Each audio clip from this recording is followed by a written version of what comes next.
Nah, just joking. I got it.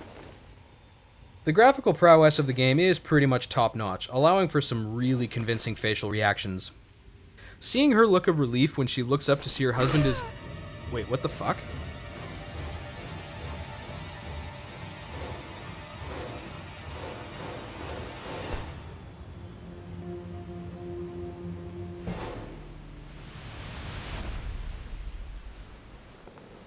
What does this mean?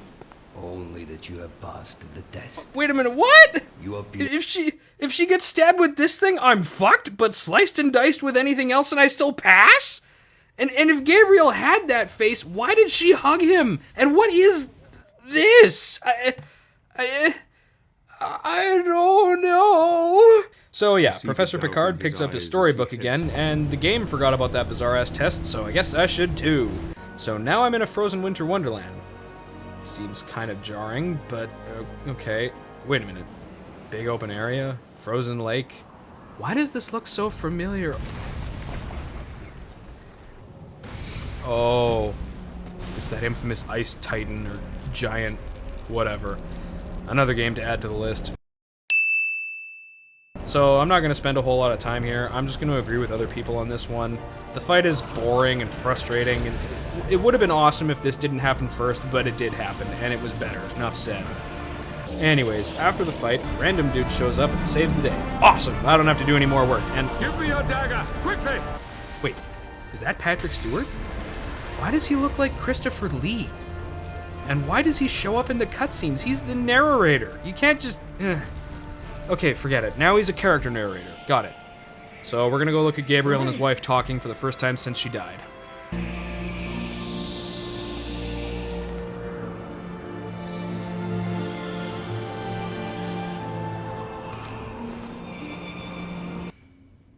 You know, convincing high fantasy dialogue is really hard to do right.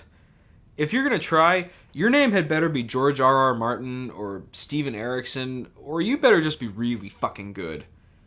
This game isn't. It uses so much cliché fantasy language, like... I feel that the spirits are trying to talk to me. They whisper things to me. The elders of the Order hope that you can help us to understand what is happening. They talk of a prophecy. I don't understand what they mean. A shadow is on my mind. And this is just a small sample. The Guardian had the same problem, and even the way these conversations happen gets on my nerves. Mystical old Guardian putting you to a test for some reason. The apparition of a lost loved one not being able to give you the whole message. It's so overdone and takes itself way too seriously. You know how Legacy of Darkness avoided that? By having nothing but short, awkward conversations that kind of make sense in retrospect because it turns out that everybody in the game is secretly trying to kill you. And by putting skeletons on motorcycles and giving them machine guns in the sidecars. Yep, nothing too serious here. Moving on. If I have to give the narration loading screens one thing, it's that at least it doesn't sound like a 12-year-old wrote them. And speaking of the guy from the first 10 minutes of Oblivion, I guess we should go talk to him. He introduces himself as Zobek, and now they're friends. He says he's friends with Pan. Oh yeah, apparently this guy's Pan. And then they scrape through one of the most frustratingly uninformative conversations in the history of expositional dialogue. He talks about how he doesn't know the prophecy either, but then he remembers that there is one, and then he starts talking about pure-hearted warriors and how they go on quests for shit, and somehow concludes that he can bring Gabriel's wife back to life, and then, come on! Wasn't there supposed to be a castle in this game?! Okay, so they decide to split up to cover more ground. Before leaving, Captain Picard hands over a medallion and says it's helpful. The next level, which is also not a castle, we find out that we can now collect energy from our enemies and turn them into Devil Trigger mode. Oh, sorry, light magic mode. Up next, Combo Meter, to remind you of how much you suck when you get hit. And then we get the Shadow Medallion, which allows you to collect energy for Shadow Magic? Wait, 2 Devil Triggers? One's blue, one's dark red? Then encouraging us to switch back and forth between them? Seriously? So, in battle, we have this many damn HUDs. At this rate, I wouldn't be surprised if we got a news crawl at the bottom. So just when the game is starting to settle down and get consistent, we... Ugh. Why is the shaky cam? No, seriously, why is the shaky cam? It's not shaky here, it's not shaky there. Why is the shaky cam? I don't get, why is the shaky... So the camera straightened out for now, and now I'm facing down a troll who's about to do me in. But first, I'm saved by this girl! Ooh, she's a summoner? Is that Anima? Looks like Anima. Anima with tits? I'm hesitant. Nah, you know what? It was just a cool cinematic. I'll let it go for now. Okay, so now the post-encounter chit-chat, which isn't happening because she's trying to be cute and coy. Oh-ho! A cute and coy out on her own in the wilderness barefoot girl in a fantasy story movie game? Didn't see that one coming. Then she flip-flop flippity-zaps the hell out of there without saying a word, and I have to follow her. After I catch up to her in the forest, then catch up to her again in a blue cave, she finally introduces herself as Claudia, a telepath who has the gift. And thus chooses to speak telepathically and not like a normal person. No real reason for it other than because she can, and I gotta say, it makes the already awkward dialogue even more awkward. About you.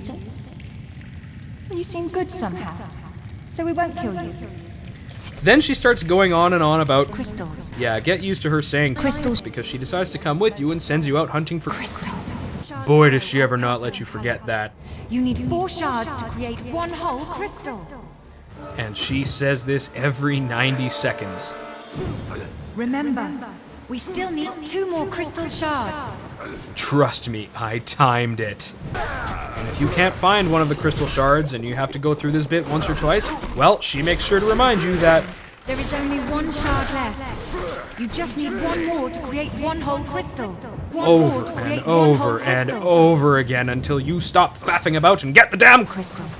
Don't bother trying to run away. She can see you.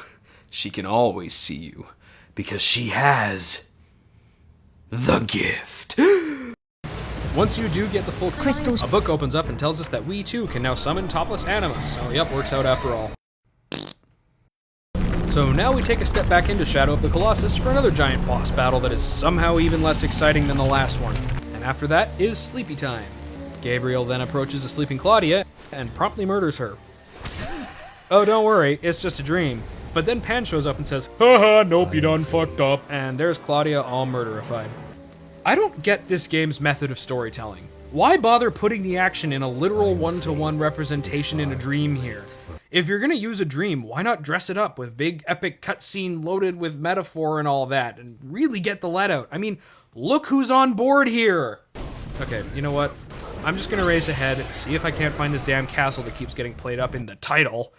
Okay, going through forest ruins, collecting some fairies, fight a lord of the werewolves, who's named Cornell, by the way, that's kind of cool, and then a bird shows up, not unlike the horse from before, creepy giant dude kills me a couple times, and then, oh, yeah, okay. I gotta slow down for a minute to tell you about this fucker. He shows up, steals all your shit. Then you gotta, quote-unquote, play hide-and-seek with him. While looking, you are treated to a series of so close, yet so far! Over here, monkey boy! Ha ha! Blind you are! Scolding hard! Hot! Hot! Yeah, I thought she was annoying, but who thought this was good voice acting? And why is this game so interested in making me want to pull my own teeth in frustration? Okay, fast forward again. Castle, castle, castle. Whoa! Okay, that looks promising. And only 10 hours into the game. Good. But first, Captain Ahab shows up and actually joins you in battle.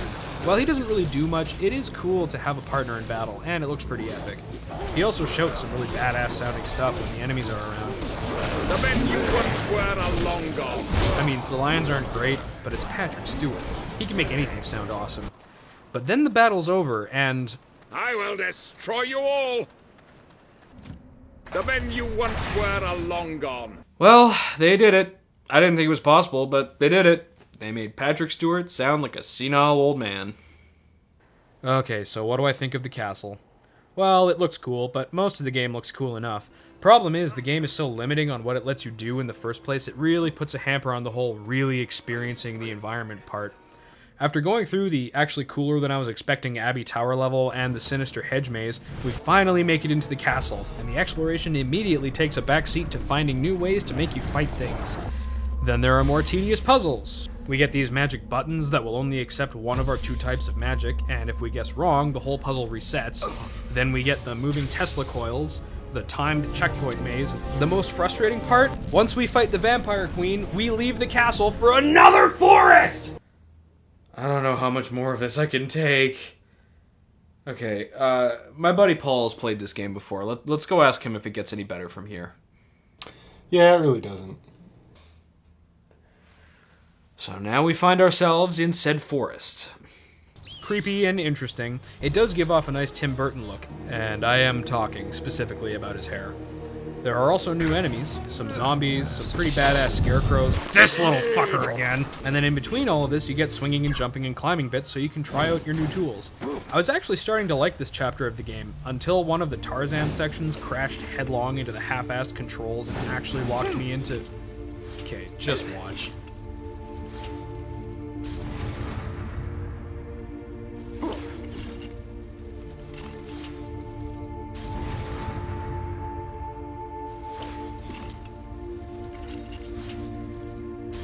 Yeah, this goes on.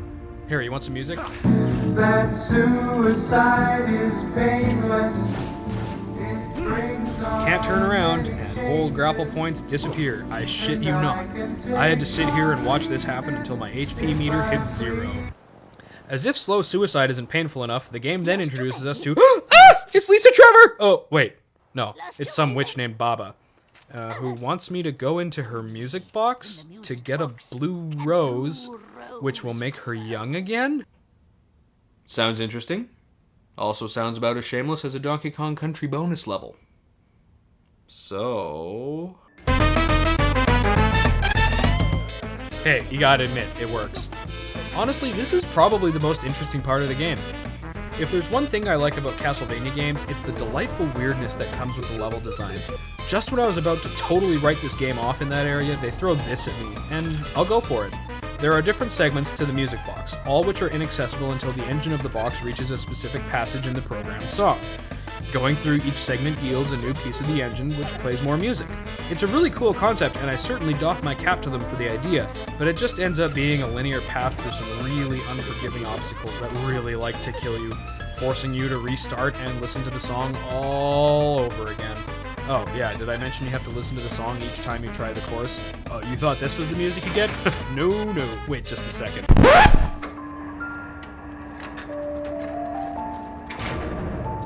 Yeah, that's the one. And all the while, Baba spends her time going... Roses!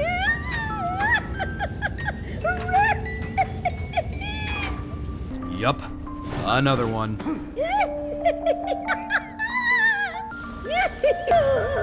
Dangerous, the music box is.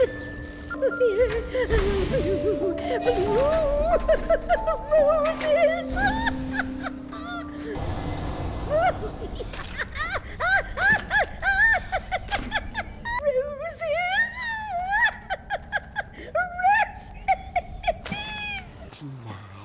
So after the witch gets her rose, she teleports you to the Titan graveyard. In the narration, Zobek tells us that once the player leaves, he kills Baba. To the Titan's graveyard, and I have sent her soul to the underworld. Now that's just unnecessary. I mean, she cooperated. It's not like she threatened Gabriel, she just asked him for a favor in return for one.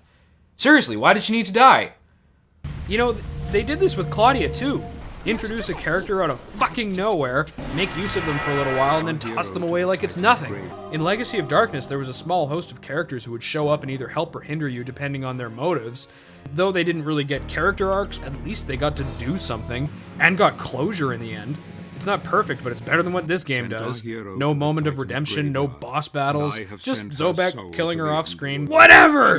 Game's almost over! Okay, so Titan Graveyard, Necromancer's Abyss. Sounds cool, but it's not.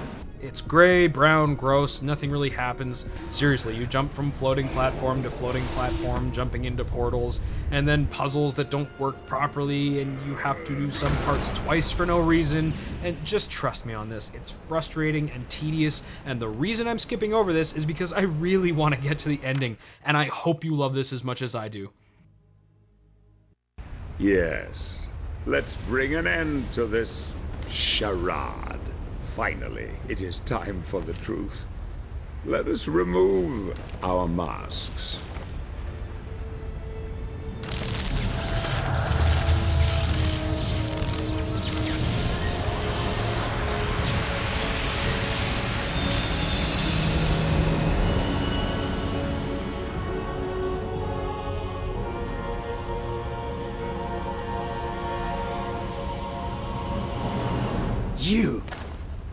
You are the Lord of the Necromancers.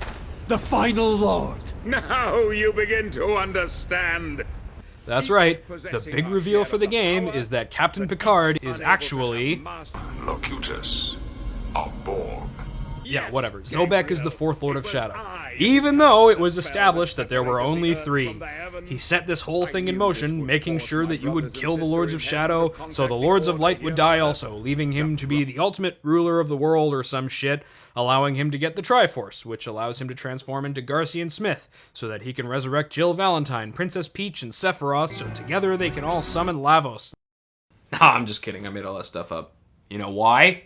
Because even after the reveal, he still has no real motives, and this game continues to utterly fail at telling you why you should care.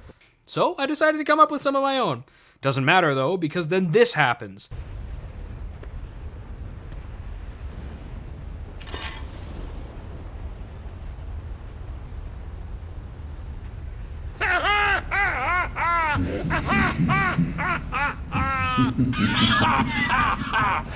Hail, mighty Zobek. Who's there?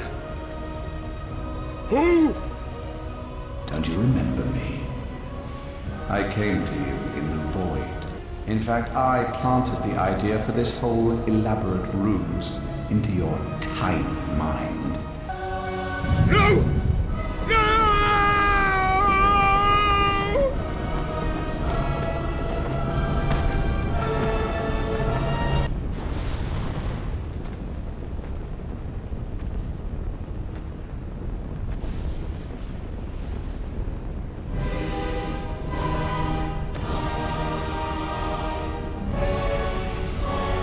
That's right, Captain Jean-Charles Ahab, the fourth Lord of Shadow and the most powerful necromancer on Earth, is set on fire and replaced by Satan, who looks more like a naked evil Jesus, in yet another poorly thought out plot twist. Ah, perfect. You know, a game this shitty deserves this shitty a final sequence. Seriously, I can't think of a better way to finish this game. Make us go through the whole game, not telling us what our end goal is or why we are where we are, and then make this happen for no reason. And then, in what is supposed to be some kind of emotional closure, Gabriel gets to talk to his wife again, and Claudia shows up and does nothing for some reason. I honestly cannot understand how this game gets as much praise as it does. Everything up to the ending was painful, and trust me, there was tons of stuff I left out. A game with shaky controls and whatever else like this can still stand on its own if it's got a good and engaging story. Trust me. But there is nothing redeeming about this game. When I walked into this game, I hoped I would be getting an updated and upgraded version of an only slightly problematic game from my childhood, which I'm rather affectionate towards. What I got was a game that took all of the worst elements from it and made them worse. They turned a shaky, unpolished camera movement system into no camera system at all.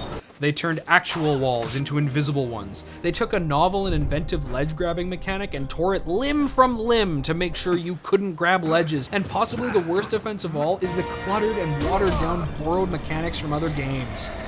Do you remember my list?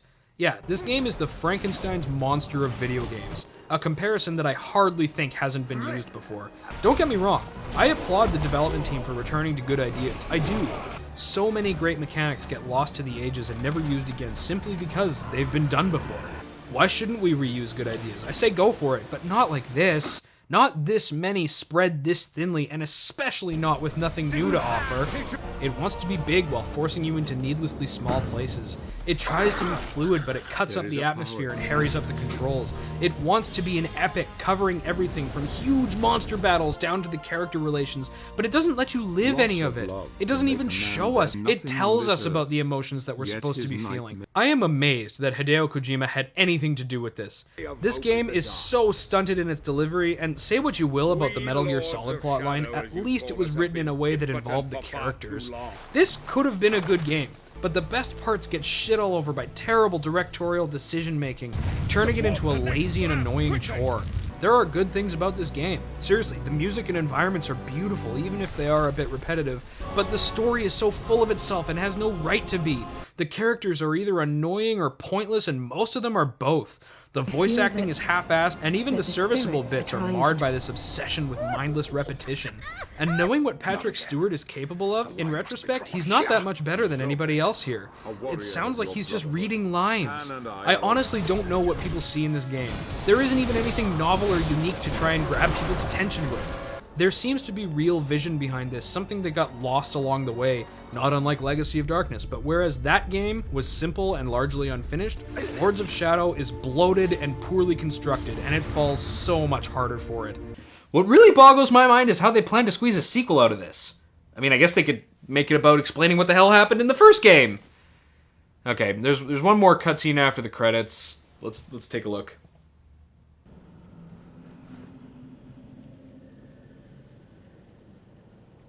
An unusual hiding place for the Prince of Darkness. Don't you think? Gabriel. Don't you dare call me that. Saint Dracul.